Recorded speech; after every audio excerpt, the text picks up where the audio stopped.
Bonjour à toutes et à tous, voici l'analyse du CAC 40 et de l'euro-dollar pour le mercredi 5 juillet. Une petite vision sur l'euro-dollar, vision journalière où on se rend compte que depuis le premier tour de l'élection française en avril dernier, le débordement de 1,0850 a fait changer de paradigme l'euro-dollar qui engage une reprise haussière qui a trouvé un point d'arrêt en juin autour des 1,1370 points. Après une correction relativement plate, la parité a rebondi et a débordé son premier plafond de verre que l'on pouvait estimer entre 1,13 et 1,1370. La tendance haussière de l'euro-dollar depuis le débordement de 1,0850 reste toujours en place, même si fondamentalement on aurait plus tendance à penser à une baisse qu'à une reprise. C'est là où la technique et le fondamental divergent pour le moment. Est-ce que les cambistes anticipent un ralentissement dans le timing de hausse des taux de la Fed et éventuellement un tapering, c'est-à-dire une réduction d'achat d'actifs de la BCE pour 2018, c'est fort probable. Tant que l'euro-dollar reste au-dessus des 1,13, voire même des 1,1150, la tendance reste plutôt à la reprise. On pourrait tout à fait envisager le deuxième plafond de verre estimé entre 1,15 et 1,17. Remonter jusqu'à ce niveau n'handicaperait pas encore les entreprises françaises qui exportent en zone dollar.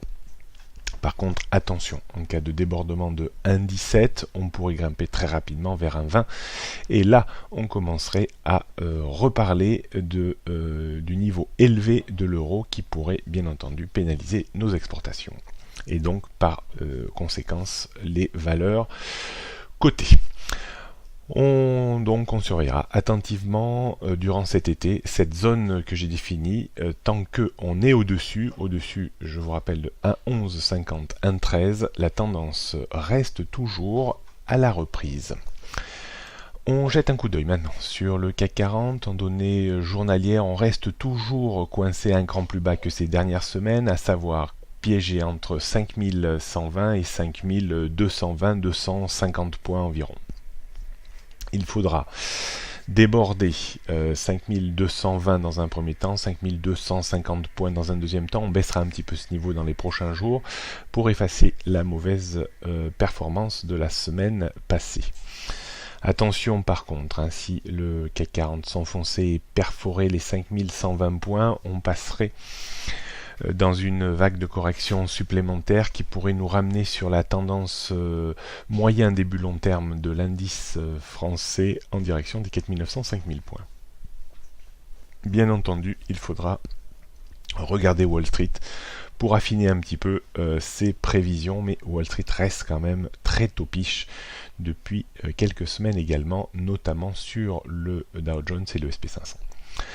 On jette un petit coup d'œil sur les repères techniques pour réaffirmer ça. Première petite résistance ce matin autour des 5185, comme hier matin, 5200, 220, 250.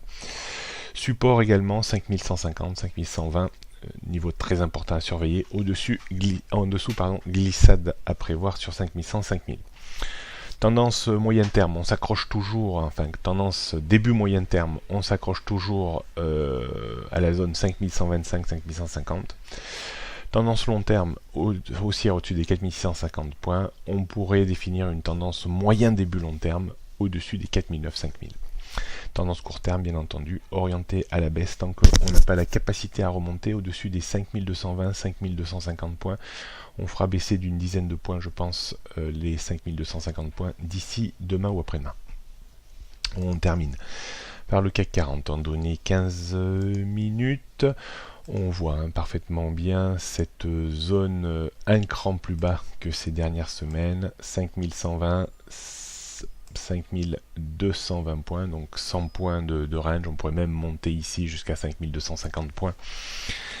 Et on a réaffirmé également, on a même presque fait rétrécir un petit peu ce range entre 5150 et 5200 points. Bon, hier Wall Street était fermé, ce qui a permis à l'indice de rester dans une phase relativement comprimée. Donc là, on a vraiment aujourd'hui ces 4 niveaux, 2 niveaux de support, 2 niveaux de résistance. On pourrait tout à fait rebondir un petit peu si on continue à baisser jusqu'à 5150 points, rebondir en direction des 5180-85 points. Si on passe le pivot jour, on pourrait les mettre sous pression les 5200 points, et si 5200 points devaient céder, effectivement là on pourrait revenir sur le haut du range, les 5220 points.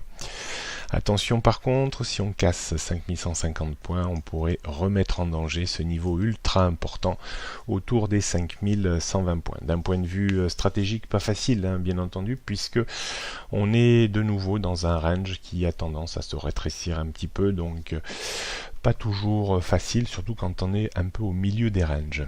Donc le niveau le plus proche d'achat auquel on serait en droit d'attendre un rebond, c'est 5150 points pour viser un rebond réflexe 10-15 points. On va pas chercher trop de directionnel dans un marché qui ne l'est pas du tout, et ça depuis pas mal de temps, où la directionnalité reste très éphémère.